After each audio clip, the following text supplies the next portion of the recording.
Hello to Pure Bliss Vocals. I'm Tiff Lacey. I've got your interview here. I'm just going through it all now. Okay, your first question.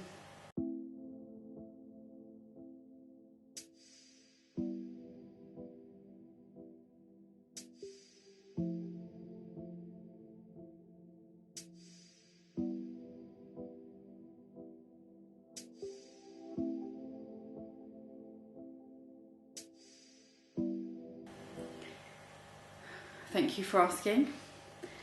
I'm great, thank you. I have had a few bugs this year. In fact, we've all sort of been a bit run down, but so far creatively 2013's been not a bad year. It's started off a bit slowly, but it's the old dynamo's finally kicking in, the creative juices are kicking back up again, so thanks, yes.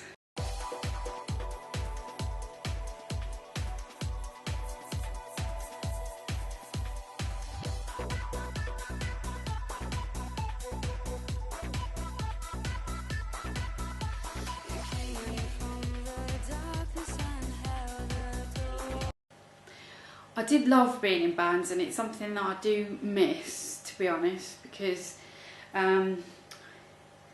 just having other people around you that are sort of like-minded. When you go on stage on your own and you're sort of there on your own, it can be a little bit daunting. And also you're all sort of in it together. You can take the mickey out of each other.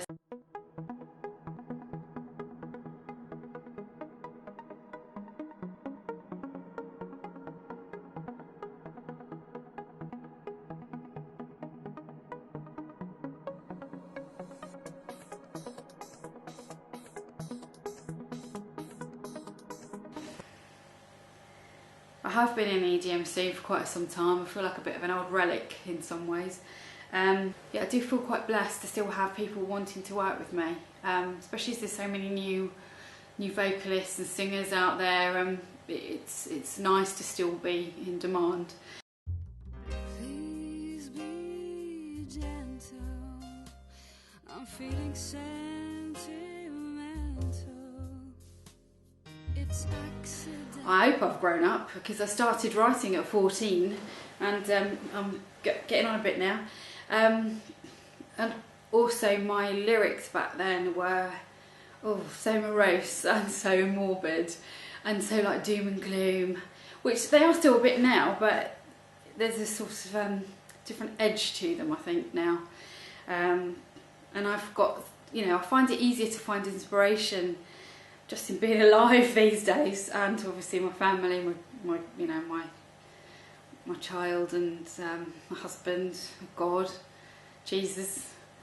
There's a lot of things to be thankful for and grateful for. So yeah, I think I've grown up a little bit as a songwriter.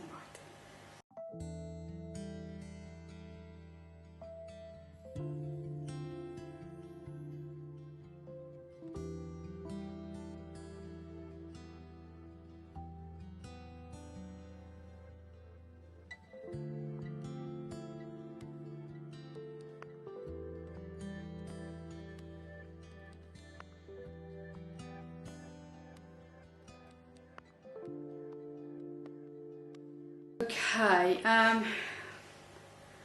question number 5, the moods from the lightest to the darkest in my lyrics. Where's my comfort zone? Really depends on the instrumental, especially if I'm writing over a backing track, which most of the time I am. Obviously a lot of the time I'm not, I'm starting from scratch, especially if it's my own stuff. But usually if I'm writing over a backing track, I go with the first idea that pops into my head, providing it's not anything too, cheesy, and work around there. Obviously, if it's a sunny day, I come up with usually quite bright and, light lyrics. But in the past, recently, I would have been working at night a lot, and my house is a little bit spooky at times, and so I think that's where my lyrics have sort of like remaining light and don't be afraid have lent itself to sort of more the darker side of writing.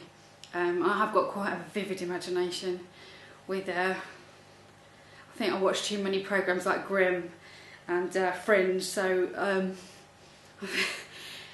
well, anyway, but yeah, most of those songs were born out of sort of like those sort of moments where I'm a little bit, ooh, something's chills gone down my spine, and I'm a bit like, oh, didn't like that noise. Obviously Christ is a massive inspiration to me and has, you know, given me so much scope for writing. A lot of my songs have, you know, the contents about Jesus. Probably because I've been to so many dark places that, you know, I've been pulled out of and put me back on the narrow path.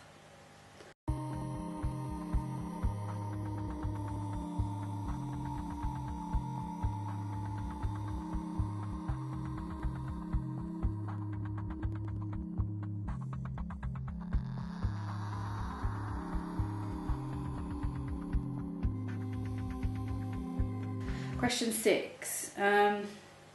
Inspiration working with a range of artists. What music do I enjoy? Okay, it changes, but most of the time I'm a bit of, I like American rock. I love pop, obviously. I think that's one of my favourite genres, and I think a good pop song is absolutely timeless. But if I'm listening, most of the time, like in the car, if I want to listen to something just to chill out, it's going to be like the Goo Goo Dolls or Counting Crows, Bon Jovi, Nickelback, Hootie, Reef. Oh God, I can't. There's just tons of them. Cocteau Twins, obviously, is my very first inspiration. U2 as well, I suppose. Yeah, so that kind of thing, really. But I love. I like classical work as well, like Delibes, Saint-Saëns, Vivaldi, Debussy, Mozart, Tchaikovsky, and they have had a massive part, I think, in my creative input into my songs. You know, you're always picking things from these things without even realising it's a subliminal element, I think. Plus, I've just bought a piano and I'm determined to teach myself, or at least get someone to teach me to play Clair de Lune before I die. So fingers crossed for that one.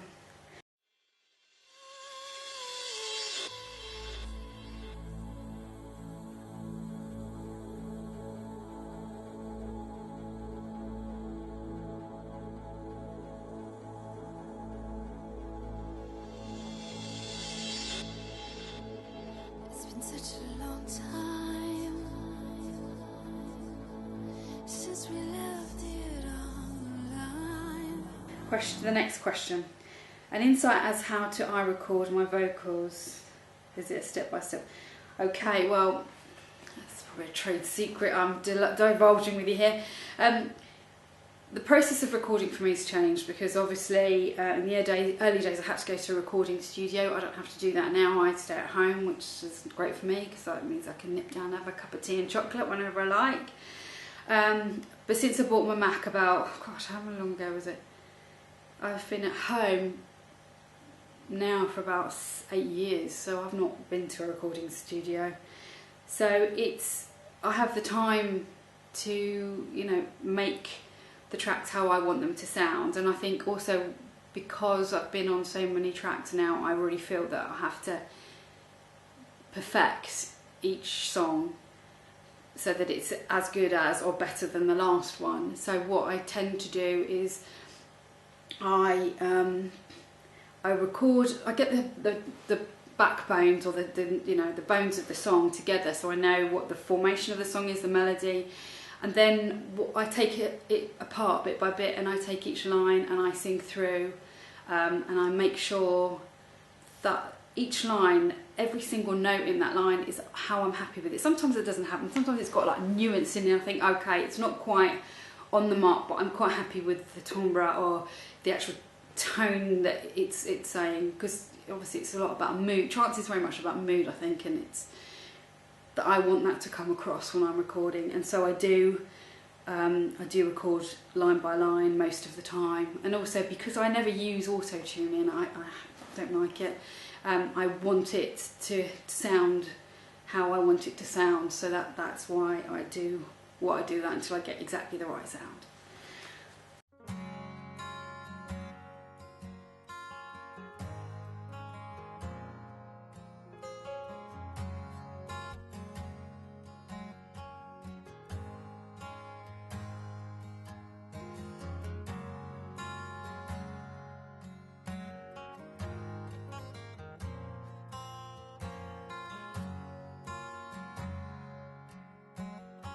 Okay, the collaboration with Edward Viber.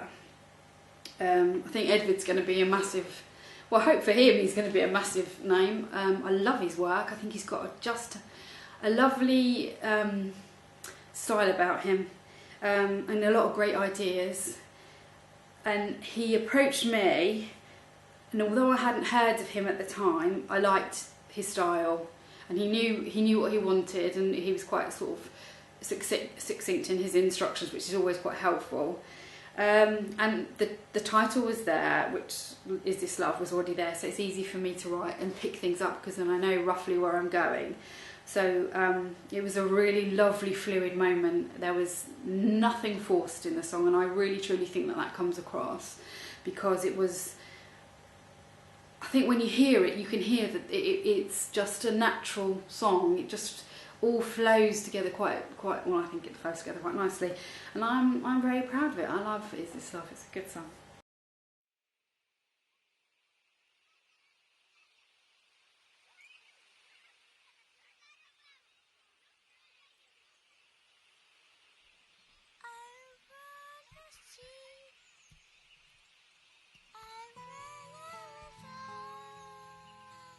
Can I hear it? Have you finished? Yes. Okay. Mother to daughter.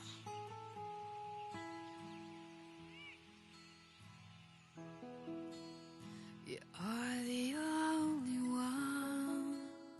There's nobody like you. It's a tough question, but there are a lot of good songs on there, with a lot of excellent producers and, you know, very talented people. But I suppose from a sentimental standpoint, it would be Mother to Daughter, because my little girl was singing up there, and it's about my mum, and it's just, you know, makes you cry when you hear it. It makes me cry.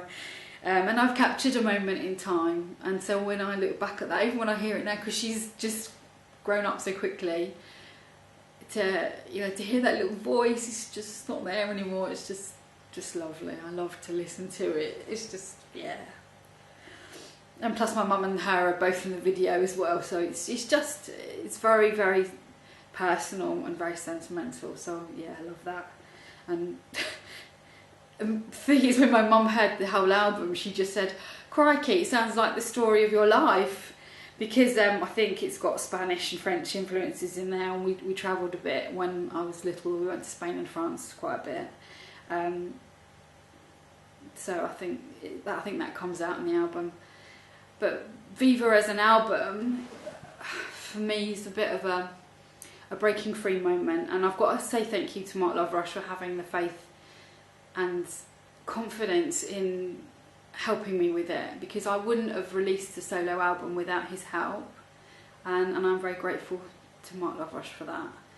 And Viva just basically signifies me taking control of my music and, you know, the direction in which I was going to. I hadn't done it up until that moment. I think I'd been very much sort of just drifting along, but yeah, Viva is it's a celebratory album for me, and special.